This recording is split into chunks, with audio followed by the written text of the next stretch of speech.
Well, ladies and gents, it's been about 2 months now since the release of Skylanders Ring of Heroes, and we've learned a ton of great things from the Skylanders community. That being said, though, out of all the things that I've learned, there's about 4 different things that I want to talk about in this video that I think has been overlooked and you definitely need to know about.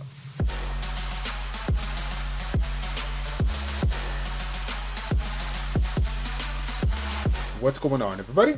It's Childish. We're back at it again, coming at you with 4 important tips regarding the secondary stats that I've overlooked, but I definitely want to make sure you guys are aware of it. Now, I do want to take a quick second to give a big shout out to a couple of different streamers in the Twitch community here. I want to give a shout out to Faint Mem as well as Firebloom. Both of these guys have been really instrumental in a lot of the things that I'm going to be bringing you today, but we've had a lot of really good people in the Twitch community as well as the YouTube community that's been providing some great content. So if you haven't checked them out already, I'm going to leave a link in the description below for both of their Twitch channels. Now, the first thing that I want to talk about when it comes to secondary stats is going to be the critical rate. Now, for those that don't know, if you haven't checked it out already, in the details, like percentage spot right here, if you click the question mark, you're going to go to the help menu, but in the exact stats that we're looking for here, or the exact section that we're looking for.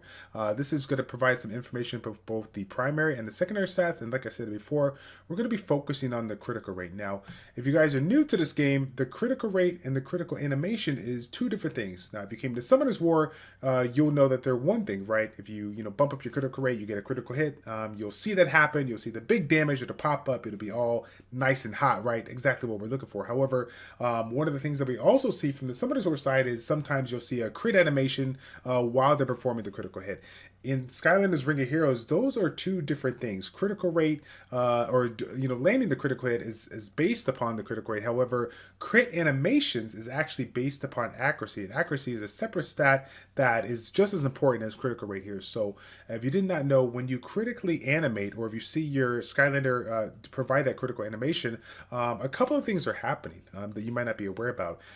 If it's a unit that provides some kind of buff or something like the case, you're going to get an increase on that. Meaning if you have Chill, for example, that provides a 2-turn buff, AoE buff, or whatever, 2-turn defense buff with the focus aggro, and you critically animate, or you do the crit animation on that, you're going to get a 3-turn buff on both sides, both the focus aggro and the defense buff here. Now, in addition to debuffs, you'll also see an increase in the duration of those debuffs. So if you have a 2-turn defense break and you do a critical animation on that one, you have a 3-turn defense break, or vice versa when it comes to landing the harmful effect in an instance of like a bomb per se. If you have Kaboom that lands a bomb that's going to take 5 turns to explode, if you do a crit animation on that, it will turn into a 4-turn. So you can kind of see how important this can get. So definitely pay attention to the accuracy substats that you're obtaining over the course of your units, because that's extremely important to go ahead and get those crit animations, because they're really nice. It's a nice little benefit, nice little icing on the cake there. So now I do want to point out something for those that haven't checked it out here. Now, as you can see, we got the accuracy stat right here for Chill. This is not something that's going to be the same across the board. As you can see, we're looking at different Skylanders with different archetypes, and some of them are going to have a little bit higher than others, with the attack and the expert archetypes having a little bit more than your standard, tanks or defense here. So kind of keep that in mind as you're looking through these, because again, this is something that, again, you can't really get a whole lot of, which actually is going to be the next topic that we're going to be getting into here. So accuracy and evasion stats. We look at this and we're looking at like accuracy, and we can see that we can get this as a main stat for the 2 slot, right? Evasion as well, we can get for our 6 slot. Now, this is something you guys already know, but one of the things that we pay attention to when we're moving to endgame is looking at all these different runes and the substats that we can obtain here. But if you guys did not know, the accuracy and the evasion stats are 2 stats that you actually cannot get as a substat. Again, like I said before, the evasion accuracy check is a super important mechanic to make sure that you're, landing the hit on your opponent, right? And like if you are fortunate enough to get a crit animation, prolonging your buffs or debuffs, you can see where it all kind of ties in. So the reason why I point that out is because since it's such a scarce stat to be able to get, if you take a look at some of the runes that you have obtained, you will notice that the potential of getting those stats can come from the innate stats. Like you see right here On my 4th slot, we got accuracy, we got evasion. But if you look at any other rune that we got going on here, you will not see an accuracy percentage-based stat. You will not see an evasion percentage-based stat as far as the subsets go. So keep that in mind, because I think that after looking at all the typical stats we generally focus on, the attack, the defense, HP, critical rate, critical damage, effective accuracy, we sometimes forget about the whole accuracy versus evasion check, because that's something new in this game, and I want to make sure you guys are aware of that. It's a super important thing that we're probably going to be doing a lot of min-maxing once we get, really high quality runes. But if you have the chance to get those stats with regards to the innate, definitely take a look at it. Now, if you're looking for other ways to get it, you can hop on over to the Wailing Cave. The hit and the dodge runes are going to give you some bonus stats on that as well. So if you're looking for that, you can get that as well. Okay.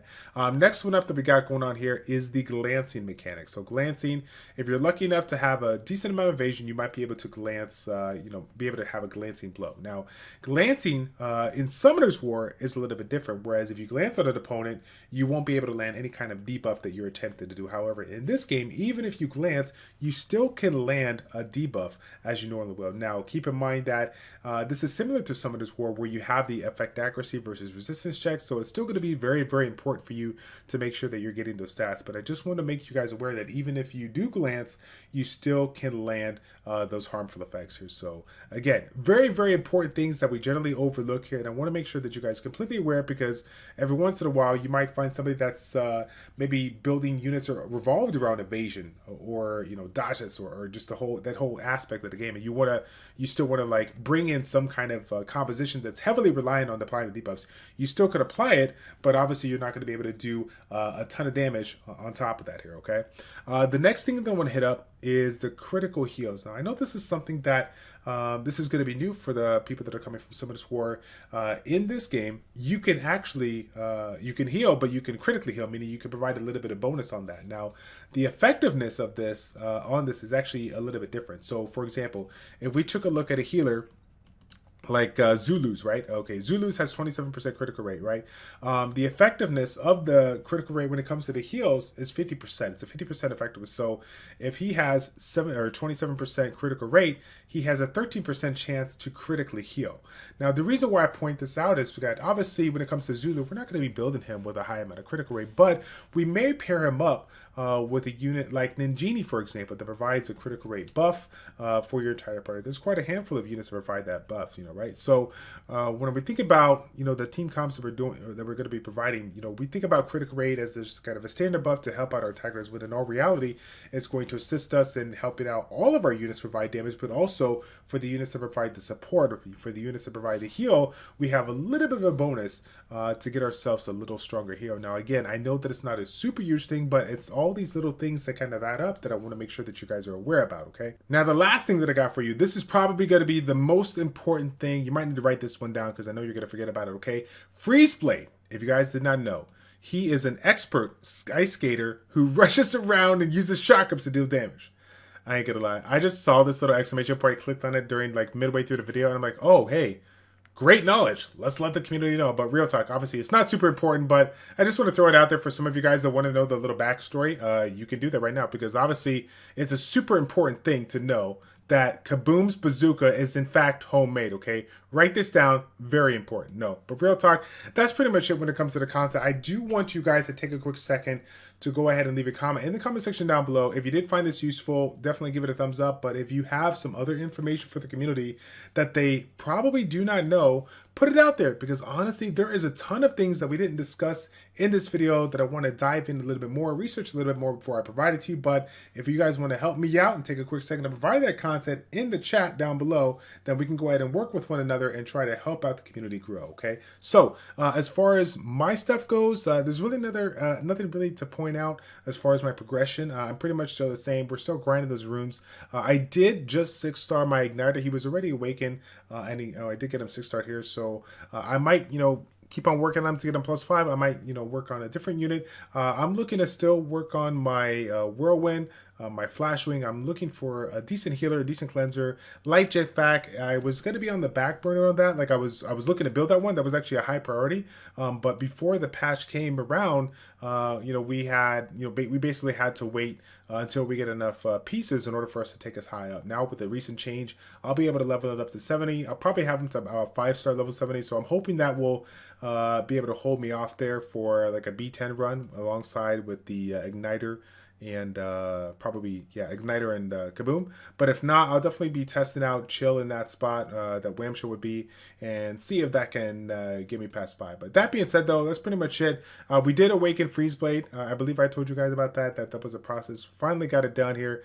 He's sitting pretty good, but again, I really want to have him at a little bit more critical rate because it seems like 91% is just not enough. But either way, guys, I think that's going to be it. I'm going to close out the video. This is probably going to be my shortest video for Skylanders Ring of Heroes. Literally just had 4 tips that I wanted to get out. It's been a day or 2, I think, since we put out some content, so I want to make sure that you guys are aware. Now, stay tuned, as this week we're going to have quite a handful of collaborations with different influencers in the Skylanders Ring of Heroes community, so stay tuned for that. I know that you guys will enjoy it, okay? That's going to be it, guys. Thank you all so much for tuning in. It's your boy ChildishPlays. Check it out. Take care, and we will see you all in the next one. I'm out.